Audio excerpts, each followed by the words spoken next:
La nostalgie, elle est partout aujourd'hui. Elle est au cinéma, elle est dans les séries. On voit fleurir les remakes, on fait des suites 30 ans après. Pourquoi un tel phénomène culturel et commercial? Pour en parler, je reçois le spécialiste de la pop culture, Frédéric Sigrist, qui est avec nous. Quel bonheur!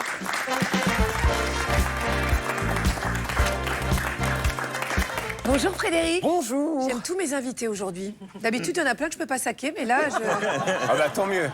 Tant mieux, je suis venu le bonjour. Frédéric, vous êtes à la fois humoriste et animateur. Vous êtes en ce moment même en tournée dans toute la France avec votre spectacle qui s'appelle 39-45 ans, l'âge de la déconstruction. J'allais dire de la reconstruction, mais c'est bien de la déconstruction.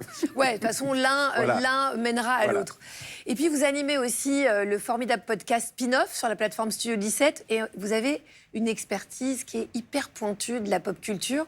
Donc moi, j'avais envie d'avoir votre regard sur ce phénomène, parce que quand on voit ça, quand on voit le dernier exemple en date, c'est-à-dire le film Juste une illusion de Nakache et Toledano, qui nous plonge dans les années 80, ça me pose question. On va regarder la bande-annonce du film pour les quelques personnes qui ne l'auraient pas encore vu, et puis on en parle après. Bonsoir. Salut maman. Qu'est-ce que tu fais? Un ping-pong. Je crois qu'au niveau parfum, on est pas mal, hein? Ça s'appelle comment?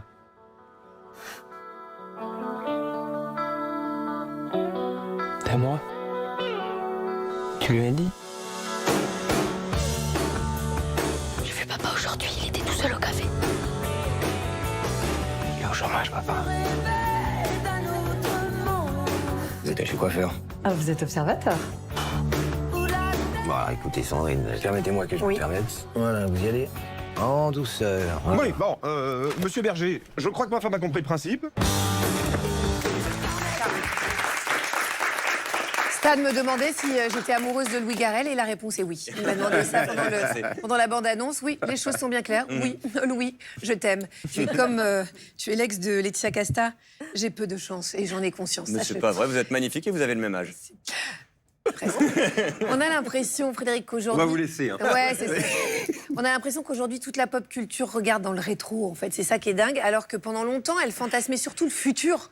Il y avait plein de films qui mettaient en scène l'an 2000, fantasmés, les voitures volantes, le progrès, les mondes de demain et tout. Comment est-ce que vous expliquez cette bascule? Pourquoi est-ce qu'aujourd'hui, on semble en tout cas plus fasciné par le passé que par l'avenir? Alors je pense que c'est le paradoxe, c'est qu'on n'a jamais été aussi informé. Il n'y a jamais eu autant d'émissions qui prennent en compte le réel, qui nous parlent du réchauffement climatique et tout ça. Et on peut plus imaginer par exemple des voitures volantes sans imaginer le bilan carbone de ces voitures.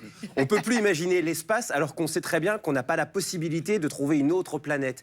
Donc en fait, tout ce qui était les territoires de l'imaginaire et qui était vraiment le territoire des aventuriers, des explorateurs qui découvraient des nouveaux terrains vierges, ça s'est rétréci.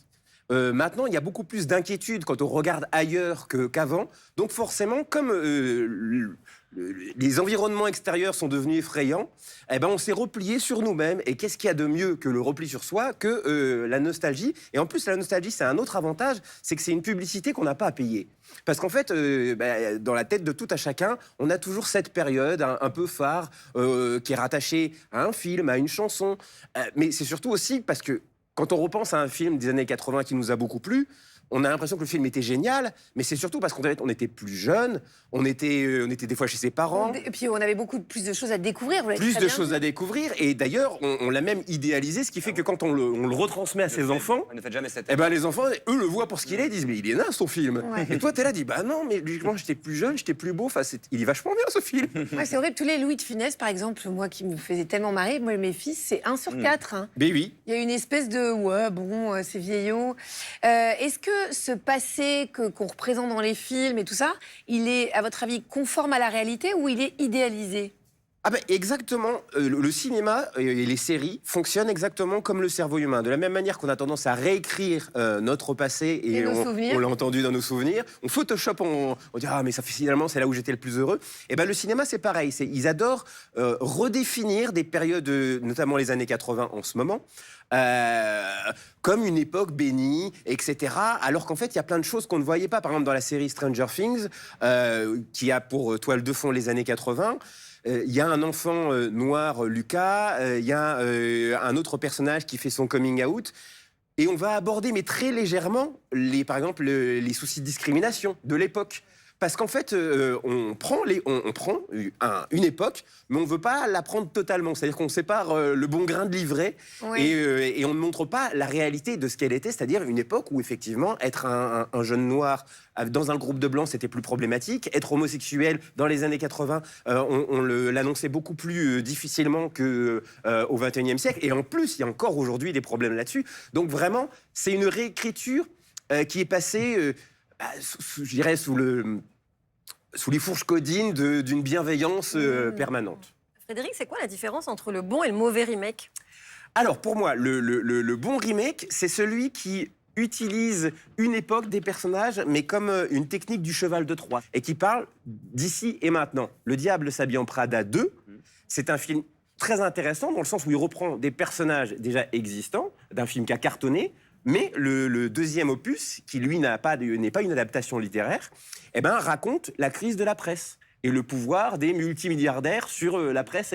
Sauf qu'il le fait avec des personnages que les gens aiment déjà, auxquels ils adhèrent. Et donc, en fait, comme ils les connaissent, ils sont prêts à embarquer dans un film qu'ils ne seraient peut-être pas allés voir si jamais c'était un film qui parlait purement de la presse et qui annonçait la couleur comme ça. Là, avec Anna Thaoué et Meryl Streep, on a envie d'aller le voir. Et en préparant cette émission, justement, je suis tombée sur une déclaration de Robert Zemeckis, le père de la saga Retour vers le futur.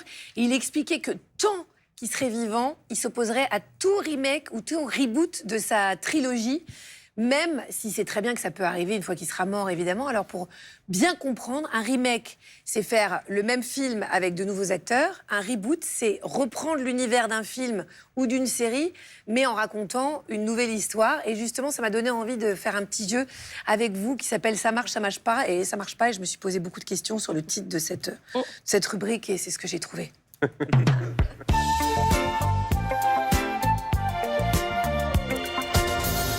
Frédéric, c'est vous qui jouez avec nous, évidemment. Je vais vous proposer plusieurs films qui n'ont pas encore connu de remake, de reboot ou de suite ou de rien. Et vous me dites si c'est une bonne ou une mauvaise idée et pourquoi. D'accord ? Premier film, c'est une suite que je vous propose. Amélie Poulain 2, Montmartre contre-attaque. Est-ce que ça marche ou est-ce que ça marche pas ? Ça marche. Ça marche. Ça marche. Oui, ouais. Ça marcherait parce que déjà Audrey Tautou manque, on la voit pas assez. C'est vrai. Donc, ça me ferait plaisir de la revoir. Et surtout, j'imagine dans Amélie Poulain 2, Montmartre contre-attaque, tout un enjeu de débat autour de l'installation d'un master poulet, près d'Abès. Ça me ferait... C'est à vous d'écrire le scénario, Oui, ça me paraît très très clair. Il y a un truc. Seconde proposition, un remake de La Grande Vadrouille avec Benoît Poelvoorde dans le rôle de Bourvil et Vincent Cassel dans celui de De Funès. Vous allez le voir ou vous n'allez pas le voir ? Ça marche pas. Ah bon ? Mais parce qu'en fait, Même avec Poelvoorde ? Mais même avec Poelvoorde, aussi talentueux soit-il, La Grande Vadrouille comme Rabbi Jacob, c'est des films qui sont diffusés à dose homéopathique sur les télévisions françaises depuis des années. Donc en fait, la comparaison serait directe. Et en fait, pourquoi réparer quelque chose qui n'est pas cassé ? Voilà, ça sert à rien, c'était parfait. Voilà, c'est ça. Troisième proposition, et là c'est un reboot, donc c'est même univers mais avec une histoire différente. Je propose un reboot de La 7e compagnie avec un trio Jean Dujardin, Omar Sy, Kev Adams. Alors ça, je dis oui tout de suite. Ah ouais ? Ben oui, parce qu'en fait... je repense dernièrement, Emmanuel Macron a envoyé 15 soldats protéger le Groenland. 15 soldats. Ouais. Bon, bah, j'imagine qu'il y a effectivement un remake de La 7e compagnie. C'est Astérix et Obélix. Voilà. Merci Frédéric Sigris.